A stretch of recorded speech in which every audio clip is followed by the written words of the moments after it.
जी, hello दोस्तों, मैं हूँ कमर सीमा और दोस्तों जैसा कि आप देख रहे हैं मेरे साथ मौजूद हैं साजिद ताड़ साहब।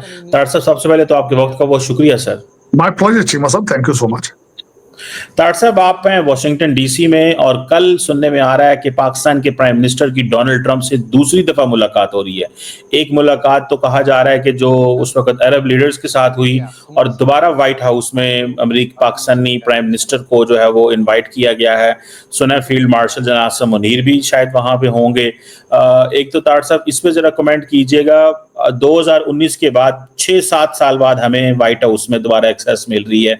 इस पे कमेंट करें, इतनी देर एक्सेस पाकिस्तान को क्यों नहीं मिली और भारत का आप क्या समझते हैं? जयशंकर साहब अमेरिका में क्या कर रहे हैं? सुना है कि उनकी रूबियो साहब से तो मुलाकात हुई है, लेकिन वैसे इस दफा जो है ना इतने एक्टिव नजर नहीं आ रहे। What do you make of that ताड़ साहब?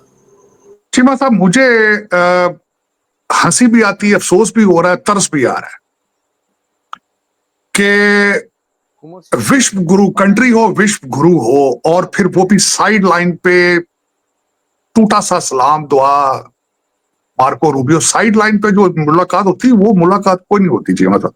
और अगर उस रेफरेंस से बात करें तो डोनाल्ड ट्रंप साहब की हमारे शहबाज शरीफ साहब से तीसरी मुलाकात होगी।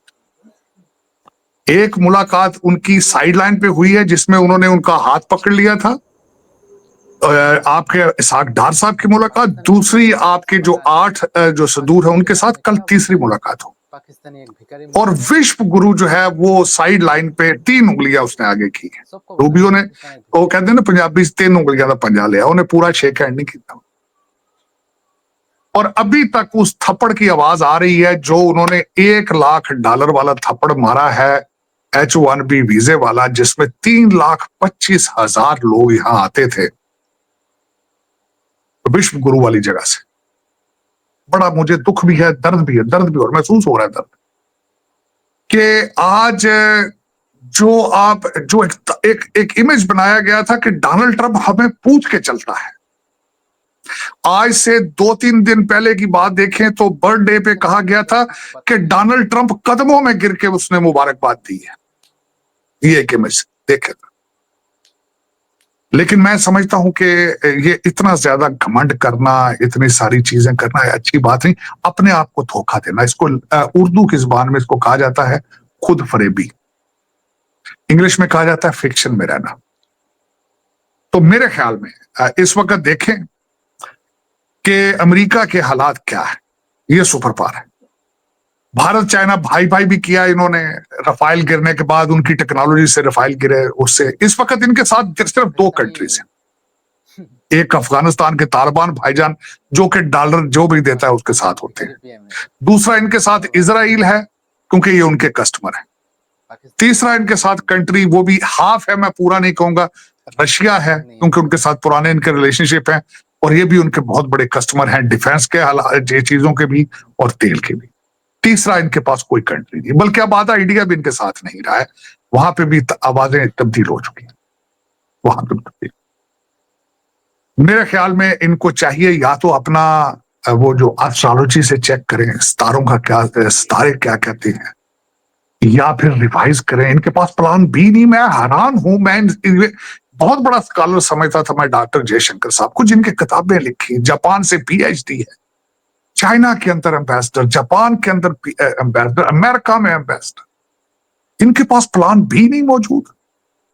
चाइना भेजा मोदी साहब को, वो भी जापान के जरिए, जो जंगे लड़ रहे थे अपने एक दूसरे के साथ। आज भी एक दूसरे के साथ वो खुश नहीं है।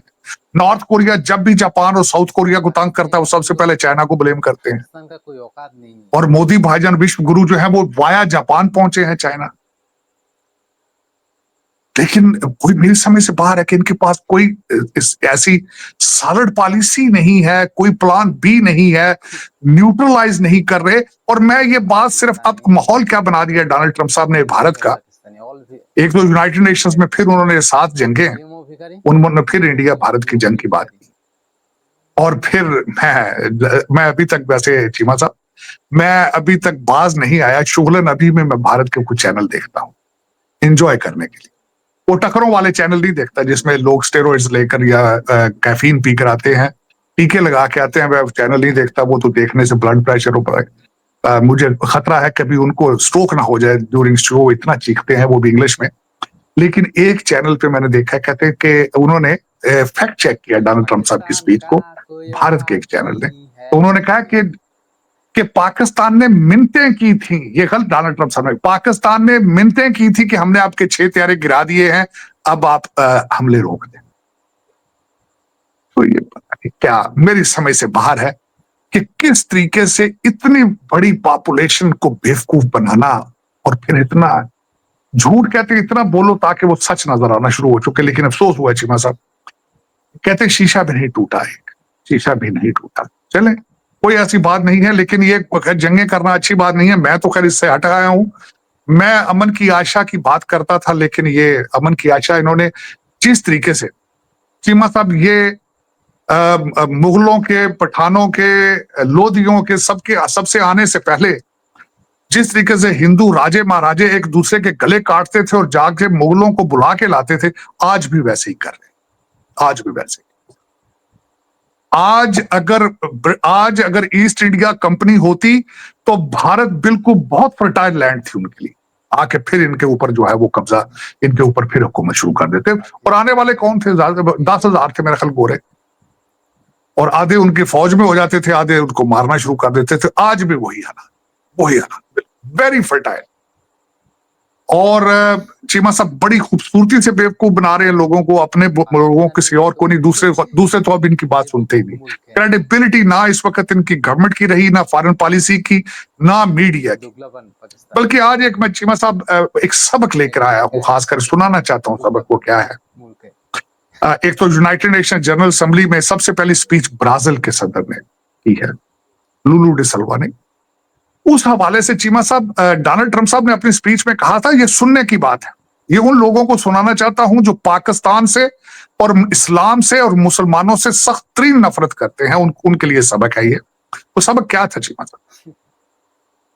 डोनाल्ड ट्रंप साहब जो यूनाइटेड नेशन जनरल असेंबली के सेशन में स्पीच देने के लिए आए, तो वो रास्ते में गुजरते हुए उनकी 39 सेकंड की इंटरेक्शन हुई थी लुलू डी सिल्वा के साथ। After the planetary shaking hand, after एक दूसरे की हेलो हाय करने के बाद, डोनाल्ड ट्रंप साहब ने उनको अगले हफ्ते मिलने की दावत दी है। और आपको पता होना चाहिए, डोनाल्ड ट्रंप साहब ने अपनी स्पीच में कहा है कि मेरी उनके साथ इतनी अच्छी बात हुई है, मुझे अजीब सा लग रहा है कि मैं अपनी स्पीच में उनके खिलाफ बोलूं। और वो दोनों, वो सोशलिस्ट हैं, कम्युनिस्ट हैं, किसके फ्रेंड हैं? वो फेडरल कास्ट्रो के फ्रेंड हैं, वो वेनेजुएला के फ्रेंड हैं लुलू डी सिल्वा। और डोनाल्ड ट्रंप जो है कैपिटलिस्ट कंट्री के सदर हैं।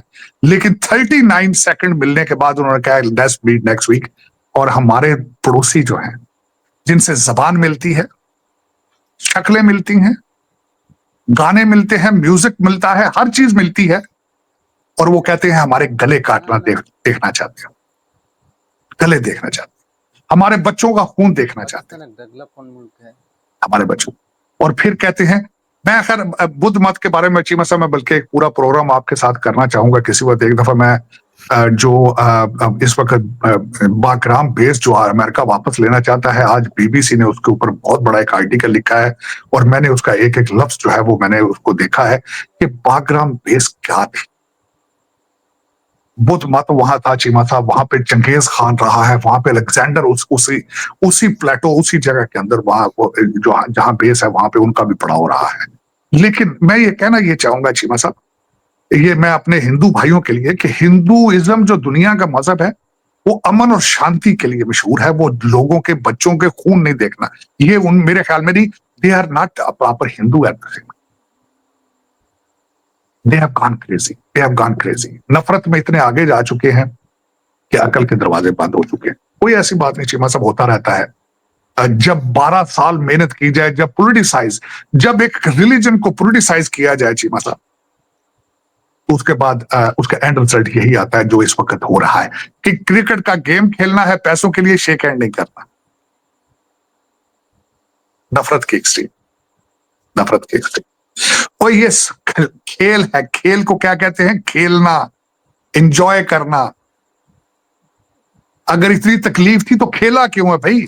डॉलरों के लिए, रुपयों के लिए खेला? अजीब बात है। मैं हैरान हूं इस बात में। स्पोर्ट्समैनशिप, चीमा साहब, इनको कोई बंदा बताए इनको कि अगर इतनी ही नफरत है तो अपना पड़ोसी तब्दील कर लो यार, पड़ोसी को चेंज कर लो। आज नेपाल से भी गालियां पड़ रही हैं, बांग्लादेश से भी, तो उनका भी देखो। वो तो हिंदू है, तुम्हारे भाई है वो, चले ये तो मुसलमान है। हमारे बारे में मैं चीमा साहब अगले दिन देख रहा था, कहा जाता है, प्रीच करते हैं कि जो काम हिंदू करता है मुसलमान उल्टा करता है, उसके कंप्लीटली ऑपोजिट करता है, ये प्रोपोगेट किया जाता है। चले, लेकिन इससे आगे चलते हैं चीमा साहब। इस वक्त जो दुनिया के अंदर नई चीजें उभर के सामने आ रही हैं, कल 8 इस्लामिक सदर जो है वो मिले हैं, और आज मैंने उस पर भी एक प्रोग्राम किया किसी के साथ। चीमा साहब, दर हकीकत तैयब अर्दगान, देखे, तैयब अर्दगान ने एक बहुत पुरजोश तकरीर की यूनाइटेड नेशन जनरल असेंबली के अंदर। उन्होंने ना सिर्फ इजराइल को क्रिटिसाइज किया, बल्कि बच्चों की तस्वीरें दिखाई उन्होंने जनरल असेंबली के सेशन में। और उस तकरीर के बाद आके डोनाल्ड ट्रंप साहब की राइट साइड पे बैठना, ये बहुत बड़ा सिग्नल है। फिर उन्होंने बाहर निकल के कहा है कि we are working on it, we are moving towards the solution. This was his remarks when he came out. मेरा ख्याल में, जहां तक चीमा साहब, इस वक्त जो कतर के अंदर अमेरिका ने अपनी गुडविल लूज की है, Donald Trump is concerned about it. उसकी वजह यह है 8 इस्लामिक कंट्रीज के सुदूर को मिलने का और दूसरा कोई ऑब्जेक्टिव नहीं है। ये जरूरी नहीं था उनसे मिलना, लेकिन उन्हें पता है कि goodwill has been damaged. Israel ने जो थप्पड़ मारा है, जो कुछ हटाया उन्हें अमेरिका की फॉरेन पॉलिसी थे, उसके बाद देखा है आप, उसी के रिपल इफेक्ट में आज पाकिस्तान सऊदी अरेबिया का एग्रीमेंट हुआ है कि सेंटकॉम के साथ उसके छत्र साया में अटैक किया उन्होंने और शैटर कर दिया। चीमा साहब, फ्यूचर इस वक्त अमेरिका के पास क्या है? अमेरिका ना गाड़ियां बनाता है, ना मोटरसाइकिल बनाता है, वो सब चाइना से आता है। क्या बनाता है? B-2 बॉम्बर बनाता है और मदर ऑफ बॉम्ब्स बनाता है। वो अगर वो अरबी नहीं लेंगे तो कौन लेंगे? वो कांगो लेगा, वो कौन लेगा? सोमालिया लेगा, इनसे कौन लेगा? फिर अरबी लेंगे तो चलाएगा कौन फिर? तो इस वक्त जो चीजें हैं, अब वो डैमेज कंट्रोल में चीमा साहब, और ये डैमेज कंट्रोल जो है चीमा साहब, मेरे ख्याल में डोनाल्ड ट्रंप और अमेरिका को कास्ट करेगा टू स्टेट सॉल्यूशन।